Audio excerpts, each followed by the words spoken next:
Hello everyone, welcome to our channel cargo stock market और मैं हूं आपकी दोस्त नीलम शर्मा। तो आज के इस वीडियो में हम लोग देखने वाले हैं ऑल कार्गो लॉजिस्टिक लिमिटेड के बारे में। ये कंपनी के बारे में हम लोग देखेंगे, इस कंपनी का ओवरव्यू देखेंगे, फंडामेंटल एनालिसिस, टेक्निकल एनालिसिस हम लोग कवर करेंगे और देखेंगे ये कंपनी कितना फ्यूचर में ग्रोथ दे सकती है, अभी इसके टेक्निकल कितने अच्छे हैं और इस स्टॉक को बाय करना चाहिए या नहीं करना चाहिए, ये सारी चीज़ें हम लोग इसमें डिस्कस करेंगे। तो अभी हम लोग स्टार्ट करते हैं। तो स्टार्ट करने से पहले मैं आपको बताना चाहूँगी कि अगर आप इस चैनल पर पहली बार आए हैं तो इस चैनल को सब्सक्राइब कर लीजिए, बेल आइकन पे क्लिक कीजिए सो दैट वीडियो की सारी नोटिफिकेशन आपको टाइम पे मिलते रहे। तो अभी हम लोग कंपनी का ओवरव्यू देख लेंगे। तो ये कंपनी 1993 में इनकॉर्पोरेट हुई थी। मोर देन 30 ईयर्स का एक्सपीरियंस है इस कंपनी को इस बिजनेस में। तो ये कंपनी क्या करती है अभी हम लोग देखेंगे। तो ऑल कार्गो लॉजिस्टिक क्या करती है, प्रोवाइड करती है लॉजिस्टिक सोल्यूशन, यानी कि जो भी इम्पोर्ट एक्सपोर्ट का काम करती है, मतलब इनके कंटेनर्स जो रहते हैं वो all over India, all over world distribution का काम करती है। तो यहाँ पे हम देखेंगे ऑफर करती है specialize logistic services across multi model transport operation में। इनलैंड कंटेनर डिपोट्स है, फिर कंटेनर फ्रेट स्टेशन ऑपरेशन जैसे सर्विसेज प्रोवाइड करती है। Contract logistic operation and project and engineering solution ये कंपनी प्रोवाइड करती है। ये कंपनी का कॉर्पोरेट स्ट्रक्चर अगर हम लोग देखेंगे तो ये कंपनी इंटरनेशनल सप्लाई चेन में है और एक्सप्रेस एंड कॉन्ट्रैक्ट लॉजिस्टिक के अंडर आती है। तो ये ऑल कार्गो जो लॉजिस्टिक लिमिटेड है, इसका आप देखोगे तो डिवाइड हुआ है international supply chain India business, फिर All Cargo Belgium and other ECU world wide subsidiaries में। देन इसके अंदर यहाँ पे देखेंगे तो ऑल कार्गो सप्लाई चेन 100%, फिर यहाँ पे देखेंगे तो ऑल कार्गो गति लिमिटेड 50.2%, देन 70% आता है इसके अंदर। एंड यहाँ से जो बिजनेस है ऑल कार्गो लॉजिस्टिक लिमिटेड की इधर से डायरेक्टली आता है 30%, जो कि है अर्लियर गति KWE, और यहाँ पे ऑल कार्गो गति लिमिटेड जाता है इसमें 70%। ठीक है, तो ये ओवरऑल कंपनी का कॉर्पोरेट स्ट्रक्चर है, लेकिन इन्हें डीमर्जर किया है। और तो ये है कंपनी का corporate structure post restructuring. ECU world wide हो गया है और गति हो गया है। ठीक है, तो यहाँ पे देखेंगे तो ECU क्या है, इंटरनेशनल सप्लाई चेन है, और गति क्या है, डोमेस्टिक सप्लाई चेन में आता है।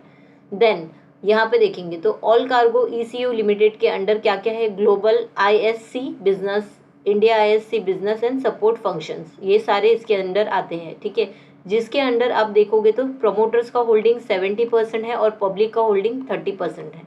देन गति में देखेंगे तो एक्सप्रेस बिजनेस आता है और कॉन्ट्रैक्ट लॉजिस्टिक बिजनेस आता है, जिसके अंदर प्रमोटर का होल्डिंग देखेंगे तो 49.4% का है और पब्लिक का होल्डिंग देखेंगे तो 50.6% का है। अभी हम लोग कंपनी के एनुअल फाइनेंशियल हाइलाइट्स देख लेंगे। ठीक है, तो कंपनी ने कैसा परफॉर्मेंस दिया है अलग अलग उनके बिजनेस में। इंटरनेशनल सप्लाई चेन है, यहाँ पे एक्सप्रेस है और यहाँ पे कॉन्ट्रैक्ट लॉजिस्टिक है। ठीक है, तो इंटरनेशनल सप्लाई चेन से देखेंगे तो कंपनी का जो ग्रोथ है यहाँ पे कम हो गया है। ठीक है, देन इसका जो रेवेन्यू है कम हो गया है, एबिटडा भी देखेंगे तो कम हो गया है। फिर एक्सप्रेस का जो बिजनेस है वहाँ से रेवेन्यू देखेंगे तो इंक्रीज हुआ है एंड एबिटडा भी इंक्रीज हुआ है। उसके बाद में कंपनी का कॉन्ट्रैक्ट लॉजिस्टिक देखेंगे तो ये भी थोड़ा सा कम हुआ है यहाँ पे रेवेन्यू, और यहाँ पे देखेंगे तो उसका एबिटडा भी कम हुआ है। तो जो एक्सप्रेस बिजनेस है उसके अंदर तो प्रॉफिट है, उसके अलावा इसके जो दो सेगमेंट है international supply chain and contract logistic, इसके अंदर थोड़े से नंबर डाउनफॉल हुए हैं। उसका प्रेजेंस हम लोग देखेंगे सप्लाई चेन का, तो यहाँ पे देखो 99% of pin code serviced, 150 plus warehouse and distribution centre से, 5000 प्लस इसके वेंडर नेटवर्क ट्रक्स है, फिर 10 million square feet of distribution warehouse space इनके पास है। यहाँ पे मैप में आप देखोगे तो कंपनी बहुत अलग अलग जगह पे इंडिया के अंदर ही अलग अलग जगह में इनका डिस्ट्रीब्यूशन होता है और यहाँ पे सर्विसेज ये प्रोवाइड करती है। एक्सप्रेस हब है और वेयर हाउस है, आप यहाँ पे देखेंगे तो बहुत सारे एक्सप्रेस हब है यहाँ पे। देन वेयर हाउस भी देखेंगे तो हर एक जगह पे इसके वेयर हाउसेज है। अभी हम लोग express digital backbone adding decision making, यानी कि कंपनी जो भी टेक्नोलॉजी यूज करती है वो यहाँ पे दिया है। तो बैक एंड है, यहाँ पे फ्रंट एंड है। ठीक है, तो पिकअप एंड डिलीवरी ऑटोमेशन है पूरा, हब ऑटोमेशन है, फिर AI लेड नेटवर्क डिज़ाइन पूरा बना हुआ है कंपनी का, फिर जेम 2.0 कंपनी का यहाँ पे देखेंगे तो सब कुछ यहाँ पे बहुत टेक्नोलॉजी यूज़ की है इन्होंने। उसके अलावा फ्रंट एंड में देखेंगे तो CRM सिस्टम है, डेटा साइंस यूज़ करते हैं, डिजिटल पेमेंट यूज़ करते हैं और स्किल एक्सेलरेशन यूज़ करते हैं। अभी हम लोग कंपनी की फाइनेंशियल हाइलाइट्स देख लेंगे यहाँ पे ओवरऑल बिजनेस का। तो रेवेन्यू देखेंगे यहाँ पे तो year on year and quarter on quarter दोनों में डिक्लाइन हुआ है। ईयर ऑन ईयर में 22% से डिक्लाइन है और क्वार्टर ऑन क्वार्टर से 3% से डिक्लाइन है। सिमिलरली इसका रिपोर्टेड एबिटा जो देखेंगे वो भी देखेंगे तो डिक्लाइन है 56% से ईयर ऑन ईयर और 6% क्वार्टर ऑन क्वार्टर। तो ग्रॉस डेट कंपनी के पास है 856 करोड़ का और नेट डेट है कंपनी के पास 214 करोड़ का। अभी हम लोग कंपनी का रेवेन्यू, ग्रॉस प्रॉफिट और एबिटा देख लेंगे उनके बिजनेस के हिसाब से। तो इंटरनेशनल सप्लाई चेन का देखेंगे, ये Q3 का है और Q2 का है, ठीक है। तो यहाँ पे भी देखेंगे तो डिक्लाइन हुआ है प्रीवियस के कंपैरिजन में। सिमिलरली कॉन्ट्रैक्ट लॉजिस्टिक के बिजनेस में देखेंगे तो ये इंक्रीज हुआ है और एक्सप्रेस के बिजनेस में देखेंगे तो यहाँ पे डिक्लाइन हुआ है। ग्रॉस प्रॉफिट देखेंगे तो ये भी कम हो गया है, डिक्लाइन हुआ है। फिर कॉन्ट्रैक्ट लॉजिस्टिक के बिजनेस में देखेंगे तो बहुत ही मतलब ना के बराबर इंक्रीज हुआ है। एंड देन एक्सप्रेस में देखेंगे तो 80 और यहाँ पे 90 था, यानी इसमें भी डिक्लाइन हुआ है। एबिटा देखेंगे तो एबिटा इंक्रीज हुआ है इंटरनेशनल सप्लाई चेन में। देन यहाँ पे देखेंगे हम लोग कॉन्ट्रैक्ट लॉजिस्टिक में देखेंगे तो 35 है और प्रीवियसली 36 था। एक्सप्रेस के बिजनेस में देखेंगे तो अभी 7 हो गया है और पहले 15 था, यानी कि बहुत ही खराब इसके नंबर आए हैं। कंपनी के फाइनेंशियल रेशियोज देख लेंगे तो कंपनी का मार्केट कैपिटलाइजेशन है 7,130 करोड़ का। अभी जब रिकॉर्ड कर रही हूँ इसका प्राइस है 72.6 का। इसने लो बनाया था 61.4 का और हाई बनाया है 98 रुपीज़ का। स्टॉक का पी है 51 और इंडस्ट्री पी है 40। स्टॉक के पी से इंडस्ट्री पी से ये थोड़े से हाई पे ट्रेड कर रही है। ROC है इसका 18.5, ROE है इसका 20.1 का, बुक वैल्यू है 25.8, डिविडेंड यील्ड है इसका 1.12% का, फेस वैल्यू है 2 और डिविडेंड पे आउट है 12.7% का। EPS है इसका 2.21 का, ठीक है। इसका करंट रेशियो देखेंगे तो 1.12 का है, क्विक रेशियो है 1.11 का। क्वार्टरली सेल्स अगर देखेंगे हम लोग कम है, क्वार्टरली प्रॉफिट भी बहुत ही बुरे हैं इसके। प्रॉफिट ग्रोथ देखेंगे तो ये भी बहुत ख़राब आया है, सेल्स ग्रोथ भी काफ़ी ख़राब है इसके, ठीक है। एबिटा ग्रोथ देखेंगे तो 14 का है और प्रॉफिट आफ्टर टैक्स देखेंगे तो 139 करोड़ का है। PG रेशियो है 1.78 का। तो अभी तक का इसका हम लोग देखेंगे तो सेल्स भी अच्छे नहीं है इसके और प्रॉफिट ग्रोथ भी कुछ नहीं है इस कंपनी का। अभी हम लोग कंपनी का क्वार्टरली रिजल्ट देख लेते हैं, पास्ट परफॉर्मेंस कैसा था इस कंपनी का वो देख लेंगे। तो सेल्स अब देखोगे तो दिसंबर 2020 से 2,735 करोड़ का था। उसके बाद में इंक्रीज तो हो रहा था, यहाँ तक आप देखोगे तो जून 2022 तक इंक्रीज हुआ, उसके बाद में डिक्लाइन होने लगा। मतलब सितंबर का जो था 2022 का, तब से लेके अभी तक ये कंटिन्यूसली डिक्लाइन होते जा रहा है। तो बिजनेस कंपनी में कुछ तो ऐसा प्रॉब्लम है जो कि कंपनी ग्रो नहीं कर पा रही है, ठीक है। तो इश्यू तो है कंपनी में। एक्सपेंसेस देखेंगे कंपनी के वो भी कम हो गए हैं, ऑब्वियसली सेल्स कम हो रहा है तो एक्सपेंसेस भी कम हो जाएंगे। ऑपरेटिंग प्रॉफिट भी डिक्लाइन होते जा रहे हैं कंटिन्यूसली, फिर प्रॉफिट बिफोर टैक्स भी कंटिन्यूसली डिक्लाइन होते जा रहा है। अभी तो बहुत ही खराब आया है, 4 आया है। नेट प्रॉफिट भी देखेंगे तो कंटिन्यूसली डिक्लाइन होते जा रहा है। EPS भी देखेंगे कंपनी का तो कंटिन्यूसली डिक्लाइन होते जा रहा है। तो नंबर क्वार्टरली रिजल्ट भी देखेंगे तो जून 2022 से देखेंगे, ये सितंबर 2022 से देखेंगे तो कंपनी ने कुछ भी परफॉर्मेंस नहीं दिया है। प्रॉफिट एंड लॉस देख लेंगे कंपनी का तो यहाँ पे ट्रेलिंग 12 मंथ का है, ठीक है। और ये है मार्च 2023 का, ठीक है। तो यहाँ पे देखो 18,051 करोड़ का था, उसके पहले 20,072 करोड़ का था, फिर उसके पहले 10,498 का था, ठीक है। तो कंटिन्यूसली रिड्यूस होते जा रहा है। अभी तो देखो ट्रेलिंग 12 मंथ का 13,185 का है। तो Q4 के रिजल्ट अगर आ जाते हैं, मतलब बहुत ज़्यादा अच्छे आएंगे, तब जाके ये इसको बीट कर पाएगा। सिमिलरली इसका प्रॉफिट बिफोर टैक्स देख लेंगे हम लोग तो ये भी बहुत बुरे हैं। तो इसको भी बहुत मतलब इस कंपनी को बहुत ज़्यादा अच्छा परफॉर्मेंस देना पड़ेगा Q4 में, तब जाके कंपनी कुछ मतलब अच्छा परफॉर्म कर सकती है।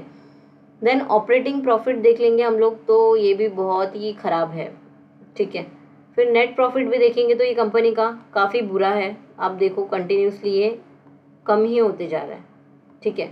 बीच में तो एकदम ही मार्च 2021 में तो एकदम ही ख़राब नंबर थे बिकॉज ऑफ सम रीज़न, और फिर यहाँ पे देखो कंटिन्यूसली बुरे ही नंबर है इसके। EPS भी आप देखोगे तो डिक्लाइन ही होते जा रहा है।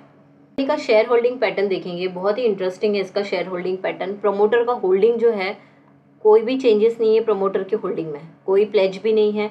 एफआई का होल्डिंग आप देखोगे तो काफ़ी अच्छी होल्डिंग है एफआई की, 10.95% का एफआई की होल्डिंग है इसके अंदर। डीआई की होल्डिंग भी ठीक ठाक है, 2.91 का, ठीक है। एंड यहाँ पे देखोगे पब्लिक की होल्डिंग 16.23 है, पहले 16.22 का था। तो प्रोमोटर होल्डिंग तो इसकी बहुत ही स्ट्रांग है और 2 बार अपडेट हुआ है, दिसंबर 2023 में अपडेट हुआ है एंड जनवरी 2024 में भी अपडेट हुआ है। यानी कि कुछ तो भी है जो कि ये आई थिंक लॉन्ग टर्म में चलेगी, लेकिन अभी हम लोग फंडामेंटल के हिसाब से देखेंगे तो कंपनी बहुत ही पुअर परफॉर्मेंस दे रही है। कंपनी के पास सेल्स ही नहीं है, उसकी वजह से कंपनी के पास प्रॉफिट ही नहीं आ रहा है, राइट। और वो अभी से नहीं है, मतलब काफ़ी टाइम से, काफ़ी क्वार्टर से कंपनी ने परफॉर्म नहीं किया है। कि अपडेट्स देख लेते तो कॉन कॉल में कंपनी ने कहा था कि ये जो कॉस्ट रिडक्शन कर रहे हैं उन लोग, तो कंपनी इनिशिएटिव कर रही है cost reduction, improve efficiency and reduce cost. तो ये सारा चीज़ें कर रही है, focus on reducing selling general and administrative expenses, company इसमें भी इम्प्रूवमेंट कर रही है। फिर जो कंपनी ने कहा है कि जनवरी से लेके मार्च तक में कंपनी को कॉस्ट पे करना पड़ेगा। फिर बिजनेस परफॉर्मेंस में देखेंगे तो हेल्दी पाइपलाइन बोला गया है कंपनी का, जो कॉन्ट्रैक्ट लॉजिस्टिक बिजनेस है उसके अंदर अच्छा पाइपलाइन है कंपनी के पास। फिर revenue distribution between LCL and FCL segment mention, expectation of improve consumer demand in second half of 2024। यानी जो अभी Q4 आएगा उसके अंदर उन लोगों का जो भी एक्सपेक्टेशन है वो ज़्यादा है कंज्यूमर डिमांड्स का। देन प्रॉफिटेबिलिटी की बात कर लेंगे तो कंपनी एक्सपेक्ट कर रही है जो इसका प्रॉफिटेबिलिटी है वो इंक्रीज होने का इंटरनेशनल सप्लाई चेन बिजनेस में फ्रॉम अप्रैल ऑनवर्ड्स। मार्जिन्स जो है कंपनी के वो सेम रहेंगे बिटवीन 12% to 14%। और फिर जो इम्प्रूवमेंट गति शक्ति, और कंपनी एक्सपेक्ट कर रही है कि गति profitability expected. Then market expansion देखेंगे तो कंपनी का प्लान है जो इनका मार्केट शेयर है वो लैटिन अमेरिका, चाइना, फिर US एंड जर्मनी में लेने का। तो US एंड जर्मनी में ऑलरेडी है लेकिन वहाँ पे टर्न अराउंड होगा। Look for US and German market to turn positive in the coming month. Allcargo का टेक्निकल चार्ट देख लेंगे तो ये कंपनी का आप देखोगे टेक्निकल चार्ट, तो ये कंपनी कैसे परफॉर्म कर रही है एकदम, ये जो है इसके स्ट्रॉन्ग सपोर्ट पे थी कंपनी, ठीक है। यहाँ पे देखो, यहाँ पे स्ट्रॉन्ग सपोर्ट था, यहाँ से इसने रिवर्सल लिया है, ये और आगे जाता है या फिर यहाँ से करेक्शन देता है, ठीक है। यहाँ पे आप देखोगे कंपनी, यहाँ पे भी इसका एक सपोर्ट है, ठीक है। ये जो सपोर्ट था इसका यहाँ पे, ठीक है, यहाँ पे आया था ये सपोर्ट है इसका। तो यहाँ पे आके कंपनी आप देखोगे इसका चार्ट तो मुझे कुछ ठीक नहीं लग रहा है, क्योंकि इसमें कोई मतलब ऐसा कंपनी अच्छा परफॉर्म करेगी तब इसके चार्ट भी वैसा परफॉर्म करता है, ठीक है। तो टेक्निकली ये चार्ट भी बहुत ही वीक लग रहा है मुझे। यहाँ पे जाता है, फिर कंसोलिडेट हो जाता है, फिर यहाँ पे गैप डाउन देता है, देन यहाँ पे काफ़ी टाइम तक कंसोलिडेशन में चला जाता है। मतलब जिसने यहाँ पे बाय किया रहेगा फॉर एग्जांपल यहाँ पे, वो तो बेचारा फंस गया रहेगा और बहुत बुरी तरीके से फंस गया रहेगा, क्योंकि कंपनी ने तो बहुत ज़्यादा करेक्शन दे दिया है। फिर यहाँ पे वो काफ़ी टाइम तक कंसोलिडेशन में चली गई थी। आप देखोगे मई से लेके ये नवंबर हो गया, फिर 2024 इधर तक पूरी बुरी तरीके से फंस गया। फिर भी यहाँ तक ही मार्केट आया, 92 तक ही आया, ठीक है। यहाँ पे आने के लिए इसको कितना टाइम लगेगा कोई नहीं बता सकता, ठीक है। यहाँ पे भी देखो, यहाँ से करेक्ट किया, फिर ऊपर गया एंड देन वापस से उसने बहुत बड़ा करेक्शन दिया। तो टेक्निकली भी ये कंपनी मुझे ठीक नहीं लग रही है और फंडामेंटली भी ये कंपनी मुझे ठीक नहीं लग रही है। इसका बिजनेस जो है वो काफ़ी अच्छा बिजनेस है, फ्यूचर ओरिएंटेड बिजनेस है, क्योंकि जो कार्गो का जो सप्लाई रहता है वो हमेशा डिमांड में रहता है, इंपोर्ट एक्सपोर्ट ये हमेशा चलते रहते हैं, राइट।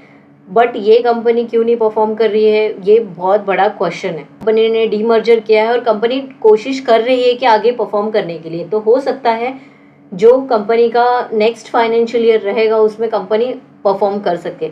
इनकी रिसेंटली रवि झाकर जी है जो इनकी इस कंपनी के मैनेजमेंट है, तो उनका इंटरव्यू देखा तो उन्होंने कहा था कि इस कंपनी ने अभी डीमर्जर किया है और ये कंपनी ज़्यादा आगे फ्यूचर में ग्रो कर सकती है और जो इसका नेक्स्ट फाइनेंशियल ईयर रहेगा उसके अंदर कंपनी परफॉर्म कर सकती है, ऐसा उन्होंने कहा है।